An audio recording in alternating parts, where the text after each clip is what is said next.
नमस्कार। तो आज हम बात करने वाले हैं एक ऐसे प्राचीन जीनियस की जिसका 2500 साल पुराना कोड हाल ही में क्रैक किया गया है और इसका असर हमारी आज की टेक्नोलॉजी पर भी पड़ सकता है।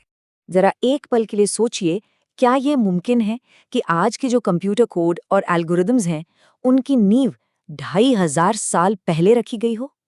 यही वो सवाल है जो इस पूरी खोज के दिल में है। अब देखिए, ये कहानी एक बहुत ही दिलचस्प मोड़ लेती है साल 2022 में, जब कैम्ब्रिज के एक स्कॉलर डॉक्टर ऋषि राजपोपत ने एक ऐसी पहेली को सुलझाने का दावा किया जिससे सदियों से दुनिया भर के विद्वान जूझ रहे थे। और ये जो पहेली थी ना, वो छिपी थी पाणिनि के मास्टरपीस अष्टाध्यायी में। पर रुकिए, ये कोई मामूली व्याकरण की किताब नहीं है।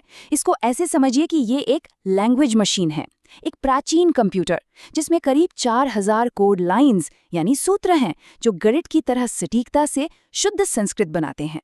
तो सवाल उठता है, आखिर ये जीनियस था कौन? किसने बनाया था इतना कॉम्प्लेक्स सिस्टम? चलिए थोड़ा पीछे चलते हैं पाणिनि के दौर में। पाणिनि करीब 4वीं शताब्दी ईसा पूर्व में थे। अब जरा उस दौर की दुनिया को इमेजिन कीजिए। एक तरफ पश्चिम में सिकंदर पूरी दुनिया जीत रहा था, तो वहीं भारत में मौर्य साम्राज्य एक नए युग की नींव रख रहा था। मतलब चारों तरफ उथल-पुथल थी और इसी माहौल के बीच एक बहुत ही शांत बौद्धिक क्रांति जन्म ले रही थी। तो पाणिनि थे गांधार के शलातूर से, जो आज के पाकिस्तान में पड़ता है, और वो जुड़े हुए थे तक्षशिला जैसे महान विश्वविद्यालय से। सोचिए, ये वो जगह थी जहां कौटिल्य और चरक जैसे दिमाग भी थे। और इसी माहौल में उन्होंने संस्कृत को एक सिस्टम में बांध दिया, एक ऐसा सिस्टम के बाद में भाषाविदों ने इसे मानव बुद्धि के सबसे महान स्मारकों में से एक तक कह डाला। अच्छा, तो ये तो बात हुई पाणिनि की। अब जरा उनकी बनाई उस अद्भुत मशीन को समझते हैं। इसे एक जनरेटिव इंजन क्यों कहते हैं आखिर? देखिए, इस मशीन की असली पावर है इसके करीब 4000 सूत्रों में। और ये सिर्फ नियम नहीं है, नहीं, ये तो कोड की एकदम सटीक लाइनों की तरह है। हर सूत्र का एक खास काम है और उसे लागू करने का एक फिक्स तरीका है। इस मशीन का लॉजिक आप देखिए, बहुत ही सिंपल लेकिन उतना ही पावरफुल है।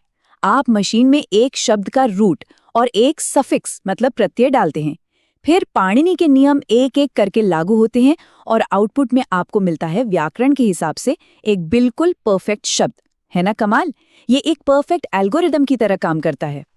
लेकिन इतनी परफेक्ट मशीन में भी एक छोटी सी प्रॉब्लम थी, एक बग कह सकते हैं, जिसने विद्वानों को 2500 साल तक परेशान करके रखा।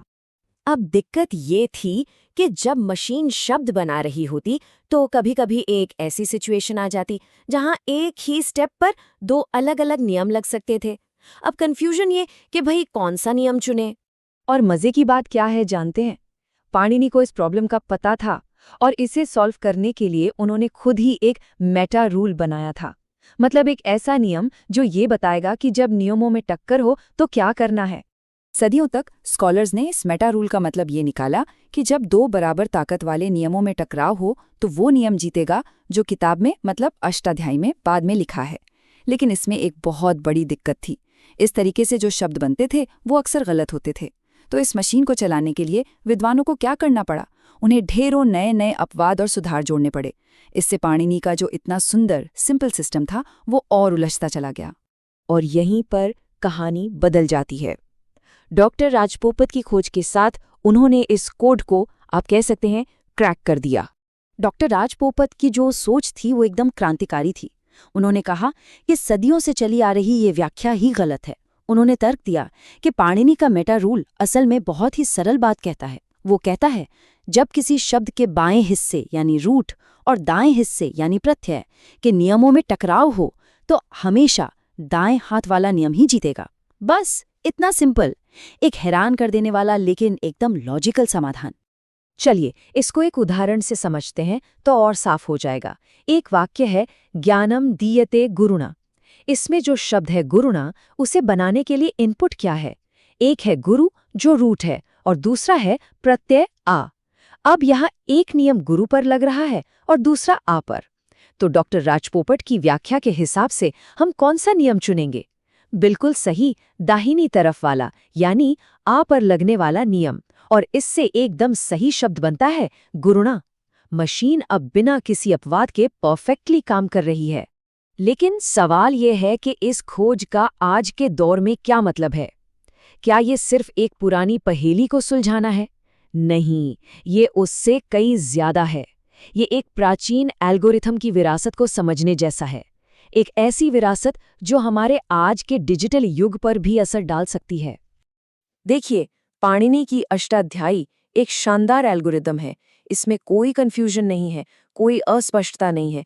जिस तरह से उन्होंने नियमों का क्रम बनाया और टकराव को सुलझाने का सिस्टम दिया, वो आज की मॉडर्न कंप्यूटर प्रोग्रामिंग और नेचुरल लैंग्वेज प्रोसेसिंग की बुनियाद जैसा लगता है। ये एक ऐसा एल्गोरिदम है जो कभी क्रैश ही नहीं हो सकता, जो कि हर मुमकिन टकराव का हल इसमें पहले से ही मौजूद है। और पता है, ये सोच कोई नई नहीं है। बहुत पहले 1985 में ही नासा के एक वैज्ञानिक थे, रिक ब्रिग्स। उन्होंने एक पेपर में ये प्रस्ताव रखा था कि संस्कृत का जो लॉजिकल स्ट्रक्चर है, वो उसे आर्टिफिशियल इंटेलिजेंस यानी एआई के लिए एक आदर्श भाषा बना सकता है। ये बात दिखाती है कि पाणिनि का काम अपने समय से कितना कितना आगे था।